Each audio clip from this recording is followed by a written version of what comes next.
Welcome back, YouTube, to episode number 2 on our JDM right-hand drive Evo 9 MR. In episode 1, we went through the engine, we diagnosed the issues, and now we're ready to reveal what the plan is moving forward. The biggest challenge to me was the block. What combination to put together and who to assemble the block together. Thankfully, I reached out to Chris Gore from South Florida Turbo and Engine, who actually built my first 2.4 engine for me about 15 years ago. And back then, it was pretty much one of the first Evo engines that Chris had built. Today, he specializes in the 4G63 as well as in the 2JZ and a whole heap of other motors that he can build for customers. And we had a nice discussion, and Chris asked me what I wanted. I said, Chris, you've been to Dominica. You actually stayed at my home when you were here the first time when you came to break in and tune the first engine. You know the terrain, you know the roads, you know the gas. You tell me what I need for Dominica. And that's all it took. So I left the combination of the parts, I left the displacement, the bore, all those critical details up to Chris because he's more knowledgeable and more experienced than me in that area.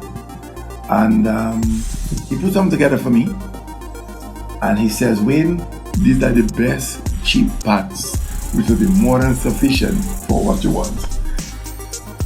As anyone who has built an engine before will testify to, it can be very expensive very fast. So I was really pleased that I could put that in Chris's capable hands.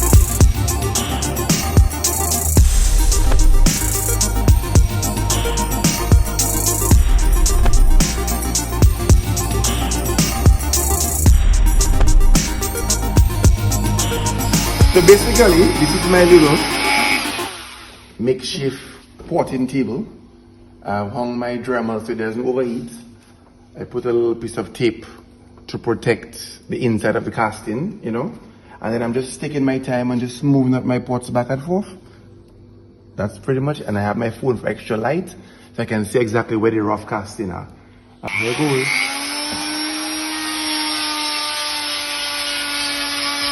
A little WD-40 to lubricate it so the bits last longer. And it's just a back and forth, taking your time. Took about 15 hours. In the evenings, I come in my garage. I did about 3 hours at a time. Jeffro had a video where he speaks through how to pot a cylinder head. I actually looked at that video about 6 times until I got the confidence to do it myself. Ordered some of the correct Dremel attachments on Amazon, and as the video has showed, the rest is history. In addition, I also did a little polishing of the combustion chamber, removed some of the high spots, which from my research is what causes detonation, and to ensure we have a more vibrant explosion in the combustion chamber. I think I had gotten a little overly confident and decided to try my hand at lapping the valves. Did a few hours, lapped all the valves, but I wasn't satisfied with the way the valve and the valve seat came out. There were some light ridges in it that I could feel with my fingernail.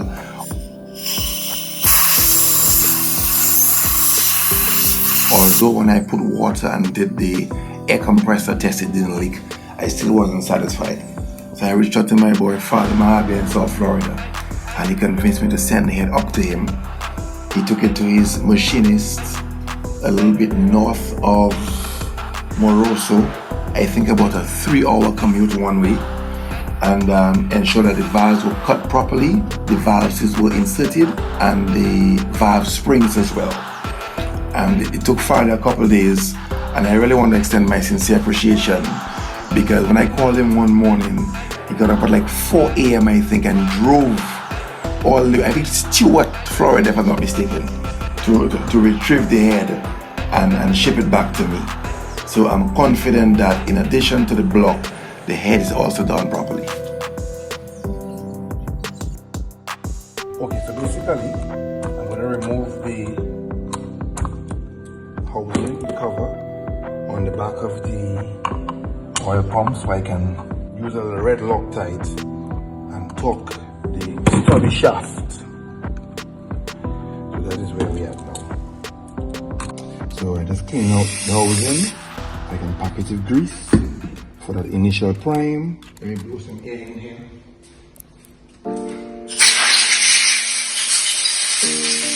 As is expected with any 4063 build, the balance shafts have been eliminated, and we got the stubby shaft and all the additional required pieces from the dealership.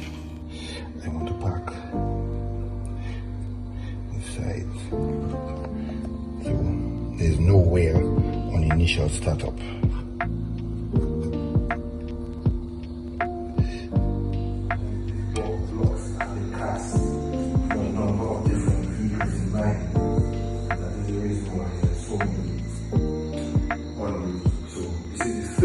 Widely, we hate oil leaks. So just take a few seconds. Just put on that. We've already cleaned all the oils and bolts. They are all metal grade. We have applied the Remin seal housing that is nicely sealed already. So basically, it's all done. I like it a lot. A little bit of silicone and run it on the base of the bolt. So as I torque it down, it will seal the thread in, as I will have no oil leaks. It's an extra precaution. A common issue with these engines are you often get oil leaks through the turbo drain where the flange bolts to the oil pan. So what I did was I got two 10 bolts, slightly longer than factory, and I screwed them in from the inside of the oil pan, applying a light film of silicone on the base of the thread. That way I would convert the flange setup from a bolt to a stud and a nut.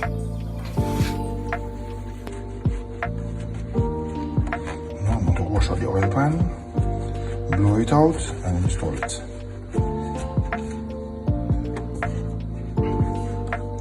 We have our studs design here. So what we've basically done is convert the original bolt design to a stud design, and then there's a washer that goes here to ensure we have no issues when it comes to leakages.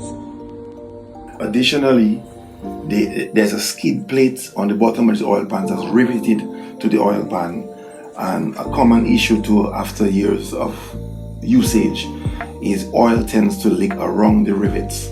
So I welded the skid plate to the oil pan so to be sealed properly, primed it, and painted in silver. So if we ever have an oil leak, it'll be much easier to identify against a silver background as opposed to a black one.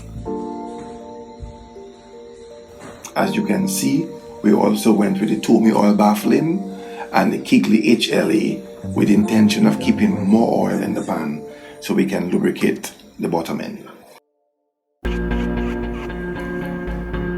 I'm just applying a little ARP assembly to the top of the studs.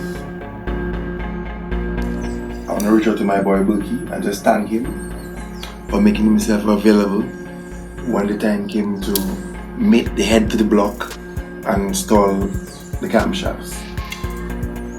Building a race engine requires friends that you can call on at various parts of the build for their contribution and their input. And as you have noticed throughout this video, I've called a couple of names of different friends who I reached out to for the block, for the head, and now combining the two together. So Berkey, big respect, many thanks. I will the bottom of the airflow. Even a little spring. And then until no more air comes out, and then it's completely bled. That's how it works.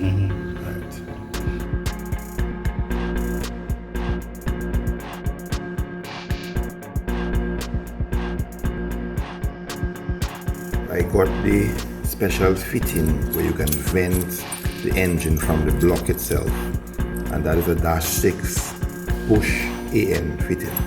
Apparently Mitsubishi put an access to the balance shaft tunnel. When you're timing the engine, you can use that as well. And in addition to that, I have also opened out the vents on the valve cover. So we have a 90 degree here, and we have another 90 here, all push lock -6.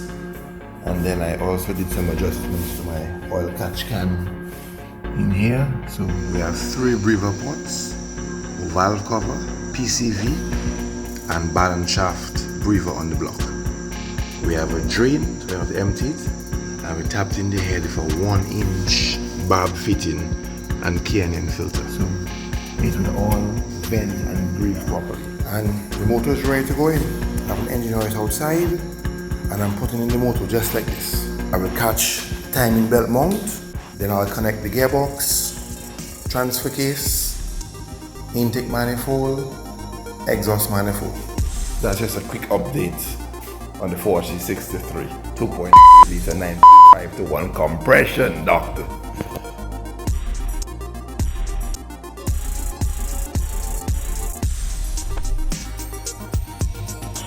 Don't forget to like, subscribe, and stay tuned for episode number 3, where we install the Albin's 3rd, 4th, and 5th gear into the MR 6-speed transmission.